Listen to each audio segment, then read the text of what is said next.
your Supreme Court choice announcement. 2 questions on that. One, will it be from the list that you gave out during the campaign? The answer is yes. Will it be an originalist? I don't want to say that. You're going to see on Thursday. Have you made your decision?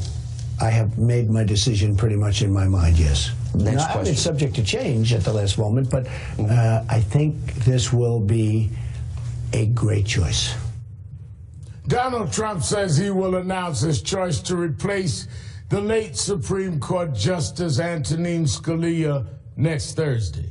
One of the leading contenders is William Pryor, a protege of Trump's Attorney General nominee, Jeff Sessions. President Trump's new executive orders on immigration and extreme vetting could be one early test for the Supreme Court. Joining me now, Vince Warren, Executive Director of the Center for Constitutional Rights, and Elizabeth Wydra, President of the Constitutional Accountability Center. Let me start with you, Elizabeth. President Trump will make an announcement Thursday. He will make it in the midst of this executive order, to have extreme vetting and to ban people from 7 countries at least until the extreme vetting is done.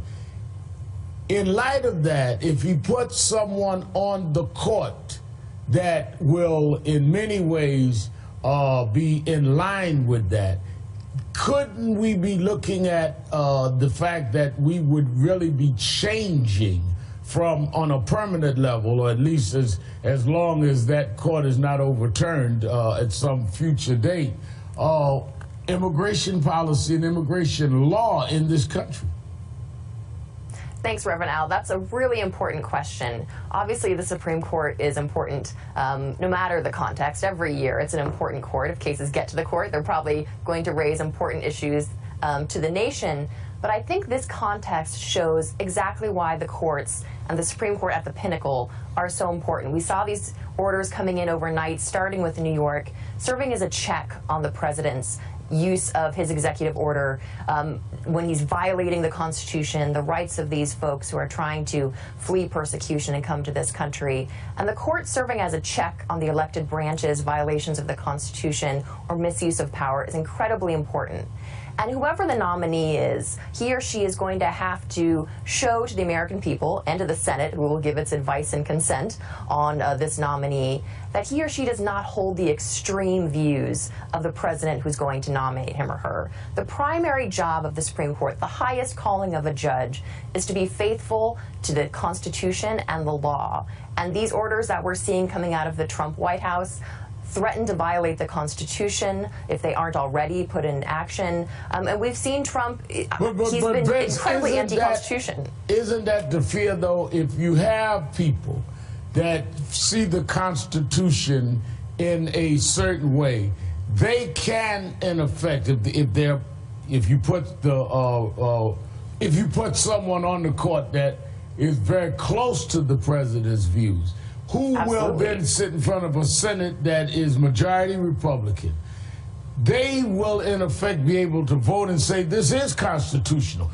So if, say, for example, if you, the Center for Constitutional Rights, in which I'm familiar with your work, you get a case. Federal court says, you're right, this is unconstitutional. It's appealed, it goes up to the Supreme Court, and the court says, you're wrong, it is constitutional. This has permanent damage not only in immigration rights, but voting rights and gender rights, Roe versus Wade, voting rights bill. I mean, we're talking about things that go way beyond the tenure of a President Donald Trump. You're absolutely right, Reverend. And, you know, the Supreme Court pick, this is really about what the soul of the Supreme Court is going to be for the next many generations, probably, or at least the next several decades.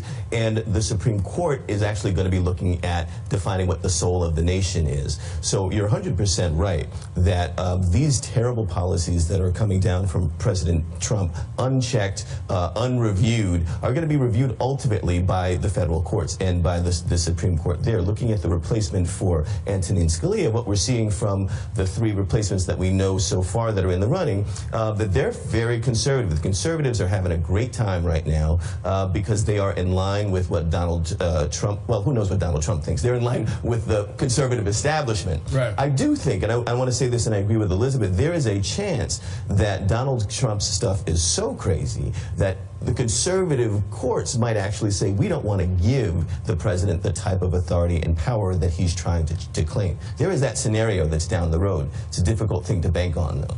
Well, quickly, Elizabeth, do you feel that the threat of this appointee or this nominee this week, and if he gets one more, which will tilt the court, do you think that there will be any Republicans, any conservatives in the Senate that will really stand up and really say, wait a minute, we can't have extremists in the court?